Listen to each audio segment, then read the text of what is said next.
So I think it probably comes as no surprise to anyone who's spent a little bit of time under the radar, sort of digging into all the things that Rings of Power claimed it was, when a report like this comes out that says only 37% of the United States audience for Lord of the Rings and Rings of Power's viewers finished season one.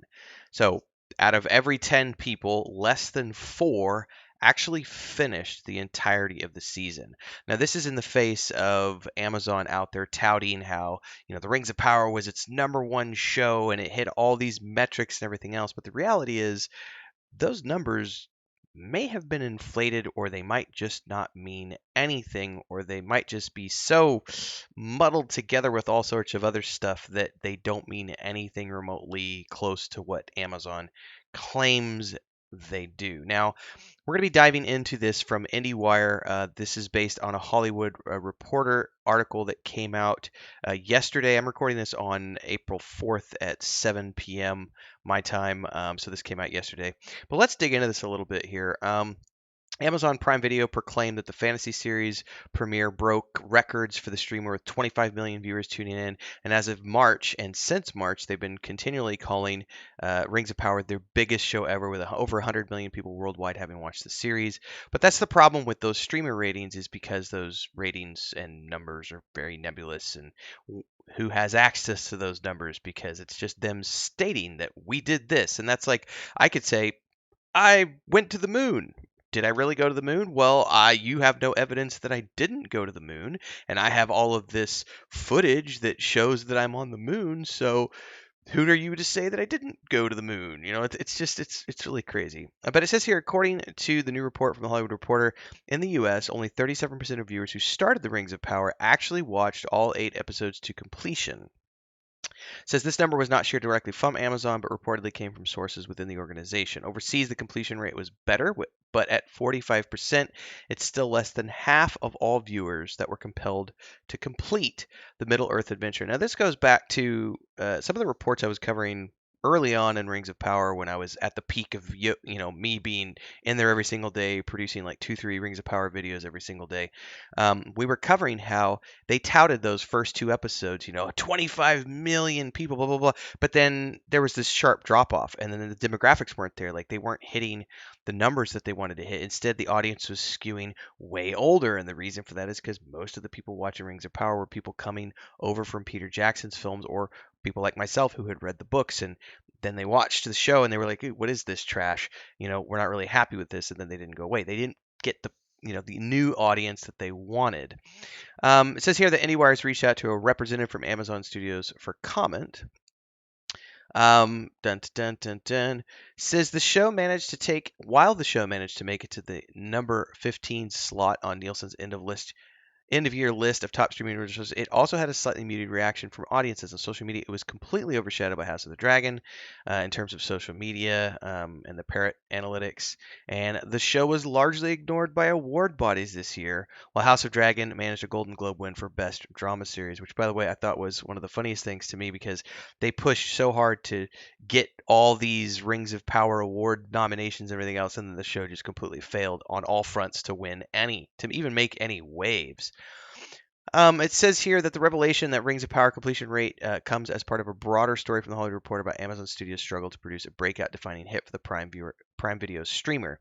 Sources quoted in the story shared frustrations regarding perceived poor decision-making and lack of vision from studio head Jennifer Salke and head of television Vernon Sanders.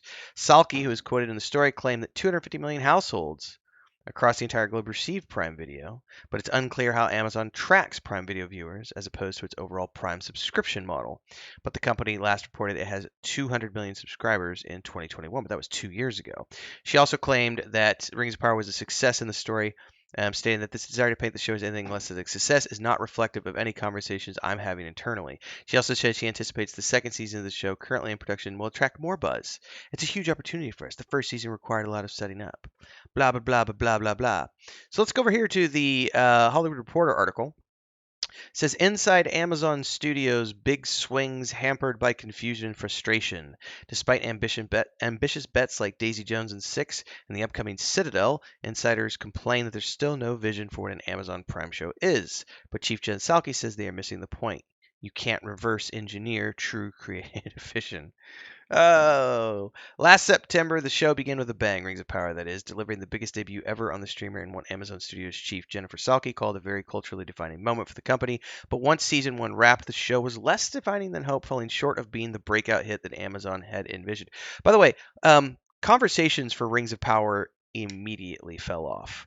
I will say this for my own channel because those of you who have been here for the last couple of years know that I was plodding along, doing my own thing, video games and everything else. And I just had started to do book and show reviews and covered the trailer at the. By the way, there's fireworks going on outside. It's um, uh, Holy Week here, Easter. So people are doing fireworks and stuff. So if you're hearing explosions in the background, that's what that is. Um, Immediately, once the Super Bowl trailer came out, my channel became obsessed with Rings of Power for a good like 8 months, all the way up to the airing of the last episode.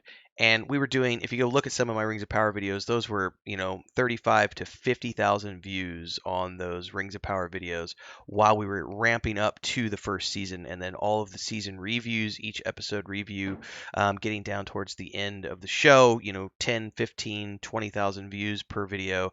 And then as soon as the show went off the air, I think I got about a week and a half, maybe 2 weeks of traction doing post show content before the audience was completely over it and did not give a shit anymore.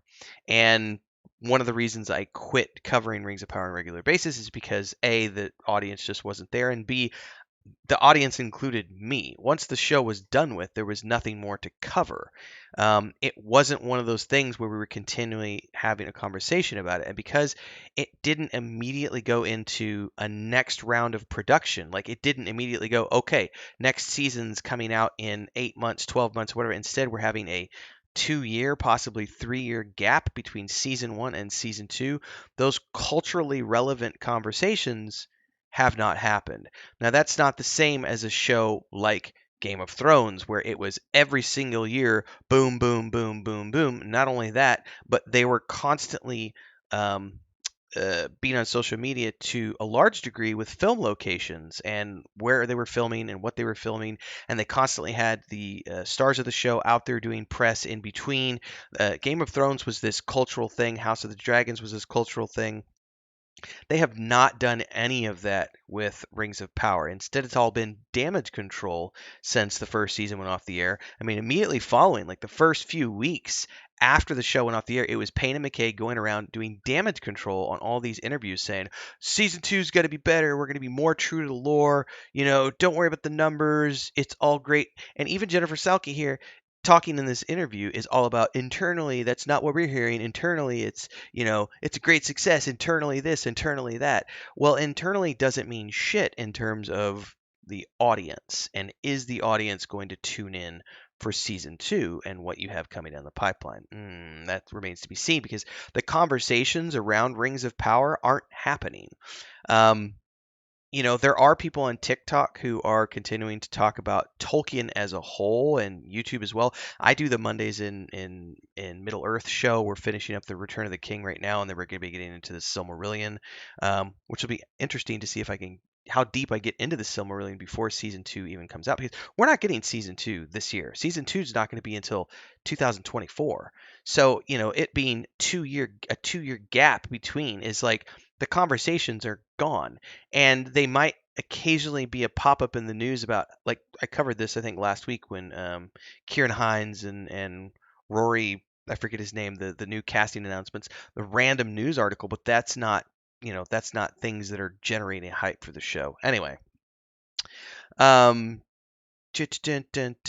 Data from Nielsen on minutes watched reveals that when it comes to original shows, generally Amazon lagged across the board. In 2022, Netflix hovered in the top 10 spots, with Amazon's The Boys in 11th place, which is a brilliant show, by the way, ahead of Rings of Power at number 15. Using the same measurement, none of the top 15 originals of 2021 came from Amazon.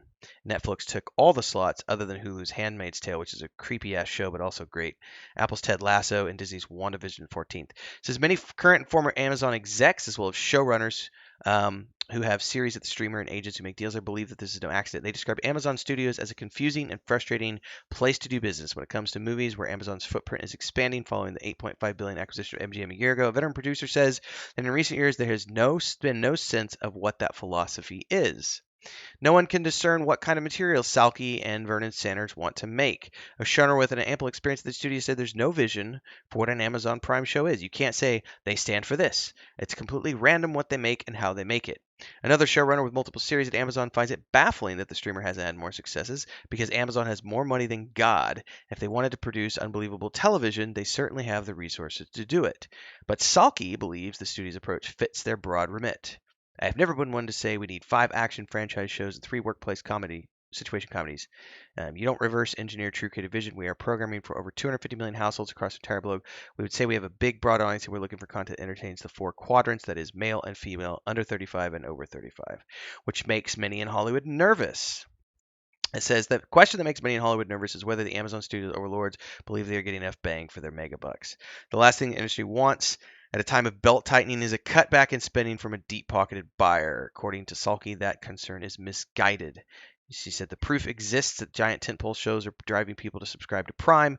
Do we pressure ourselves to be more disciplined or strategic? Of course, we constantly examine if we're producing the right amount of content, the right value to drive the most management for our business. Now, there have been some really good shows over the years. The Boys, Jack Ryan, Jack Reacher, The Terminal List. They even include some other things in like Fleabag and The Marvelous Mrs. Maisel, The Transparent. But despite all of that, they have not had any of the broadly defining shows that are the juggernauts in the vein of Game of Thrones or Netflix Stranger Things or Apple's Ted Lasso. And it says that all of the Amazon shows, other than Jack Reacher and Terminal List, were launched under Salke's predecessor, Roy Price, who ran the studio, who departed in 2017 amidst allegations of improper conduct. Also, notice is that Salke is the one who has been behind this whole emphasis on creating the I forget what it's the diversity guidelines that Amazon Studios have to adhere to, or at least have to agree to try to meet. Um, we covered that in another episode like a year ago, talking about. I don't necessarily think that it's proof that Amazon is trying to force shows to be woke, but they definitely have a list of and this is very important for people. Like I said, I don't want anybody coming into my video and claiming that this is anything other than it is, because it's not true that Amazon forces showrunners to have a checklist that they go down, but they do have a guideline that they ask their showrunners to, attempt to meet certain minimum standards, and part of those minimum standards focus more on, I would argue, diversity for the sake of diversity rather than diversity for the sake of storytelling or for the sake of actually being important to the storytelling. And that is something that, could be hindering things because there's a political agenda there as opposed to a storytelling agenda.